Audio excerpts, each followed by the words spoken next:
Hey Latchkey kids and driving mutants.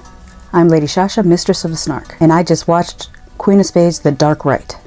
This movie's been bouncing around on different platforms. When I first saw it, I believe I watched it on Netflix, but I have seen it pop up on Amazon Prime, Tubi, and IMDb TV. So you'll have to search for where you can watch this in your area. If you've seen the trailer for this, then you know that it's pretty much Bloody Mary mixed with Candyman. This is a great looking movie. It has great color grading. There were times where they were able to make some things have a blue or green cast without making the actor's skin look odd, so you know that this was done more as color correction rather than just a lazy overlay. And one thing I've learned about myself is that I don't completely dislike color manipulation. I dislike lazy color grading. If it just looks like you smacked an Instagram filter over your movie, I'm not gonna like that.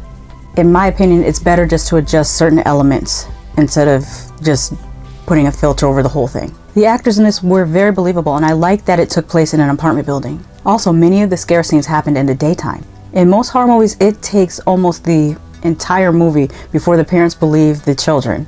In this, the parents believe the children within the first 20 minutes. I appreciate that. Spooky stuff starts happening and the dad is just like, we're leaving. It was very suspenseful. I like the backstory about the Queen of Spades. When the dad went to go get the Canary Man to help and he was like, let her manifest, I was like, for what? This movie is a lot of fun. The jump scares are well timed and effective. They were not surprised as your friend tapping you on your shoulder, false scares. They were, boo, she's in your face, real scares. I like the creature design. She kind of reminded me a little bit of Mama. And I usually don't like CGI as much as I like practical effects, but this wasn't bad. I think it's because they didn't allow her to linger on screen for too long. This had really great first and second acts that borrow heavily from The Legend of Bloody Mary and also from the Candyman movies, and a little bit from A Nightmare on Elm Street, while still being entertaining. Then it kind of falls apart in the third act, when it tries to throw in an exorcism. Why? The movie didn't need that. I didn't really care for the glowing blue eyes. And I was taking bets on where the Queen of Spades was going to pop up next. The mouse, the doctor, Ava's mother. I was wrong, but I won't spoil it. So what I'll say about Queen of Spades, The Dark Rite, I liked it for most of it. So I would say, because I said that it fell apart in the third act, I would say that I liked 75% of it.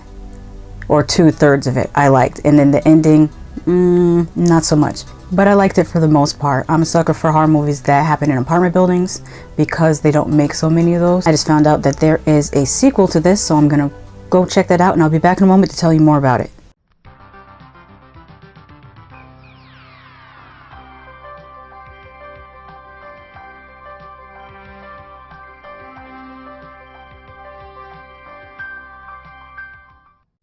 Welcome back. Let's talk about Queen of Spades Through the Looking Glass.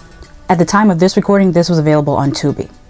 The version available on Tubi is dubbed into English, and I thought that the voice acting was not bad at all.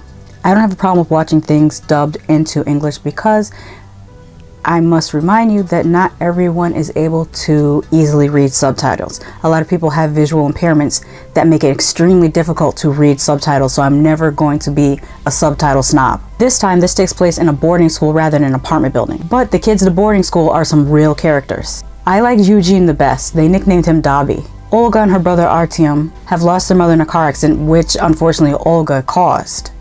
And they're the newest additions to the boarding school. This movie is the right kind of silly. Olga is an asshole, a selfish asshole. While part one borrows heavily from Bloody Mary, Candyman, A Nightmare on Elm Street, and The Exorcist, this movie borrows from those same movies as well as The Innocents. There's also a creepy little doll that's dressed just like Robert the doll. Oh, and the lady in black reminded me of Mary Shaw from Dead Silence. Also, the way the kids' wishes in this, I'm trying to speak without spoiling this if you can't tell. That's why I'm jumping around and things seem a little bit vague. I'm doing that on purpose. The kids make these wishes, and the way that the wishes go wrong reminds you a lot of Mirror Mirror or Wish Upon or Wishmaster. And one more place that they're borrowing ideas from. Just like the other side from Poltergeist, the further from Insidious, the upside down from Stranger Things, this movie has its own mirror world. The mirror world feels like the further sometimes, but other times it feels like a dream sequence from a Nightmare on Elm Street movie. Until the very end, which was totally and completely like Insidious. While this movie was a mashup of other movies, it still was kind of fun. Like, I can't say I got bored or I didn't enjoy myself while I was watching it, but at the same time I can't say that it's an excessively good movie. It's just, the term I like to use is aight. That's above mediocre but not quite great. It's aight. Have you seen Queen of Spades, Dark Rite, or Queen of Spades Through the Looking Glass? Let me know in the comments. But remember, like I always say, don't take my word for it. Watch it for yourself. Just because I love something doesn't mean you won't hate it, and just because I hate something doesn't mean you won't love it. Until next time. Hey, did you know that I work for tips now? You can hit me up on Venmo or Cash App. While I'm happy to receive the type of coin that jingles, I love to receive the type that folds.